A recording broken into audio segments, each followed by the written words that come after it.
వాడాలని చెప్పని అన్నట. నాకు ఒక విశ్వసనీయంగా నేను చెప్తున్నా, నాకు చెప్పినవారు మెట్టి పరిస్థితిలో బొక్కల వారేయాలి, ఈయన తీసుకొచ్చి అక్కడ వేస్తేనే తెలంగాణలో ఈ ఎవడు మాట్లాడాడు.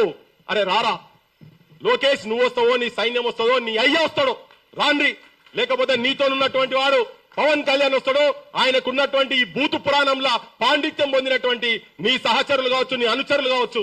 ఇప్పుడే చెప్పిందక్క, ఎటువంటి బూతులు ఆడోళ్ళని చూడకుండా కూడా మాట్లాడారు కదా. ఎవడెవడు వస్తాడో రాండ్రి, డేట్ పెట్టుకుంటారా, బార్డర్లో కొట్లాడదామా, ఏడ కొట్లాడదాం, మీ జాగల మీరు ఉండుర్రి. మీరు పాండిత్యంలో వస్తారా, చర్చకు వస్తారా, చర్చ చేద్దాం. విగ్రహాలు కావచ్చు, ఇటువంటి వాళ్ళ మీద కేసులు పెట్టుడు కావచ్చు, ఎటువంటి వాటి అయినా కానీ మాట్లాడదాం. ఈవెన్ వెంకట్రామరెడ్డి మీద పెట్టినటువంటి దొంగ కేసు గురించి కూడా ఇయ్యాలటి వరకు కూడా ఆబ్స్కాండింగ్ ఉన్నాడు. మొన్న కూడా వాళ్ళ ఊరికి పోయినరు, ఇప్పటికీ కుక్కల లెక్క ఎంబడబడుతున్నారు వాళ్ళు, ఆల్ స్టేషన్ డాగ్స్ లెక్క ఎంబడబడుతున్నారు.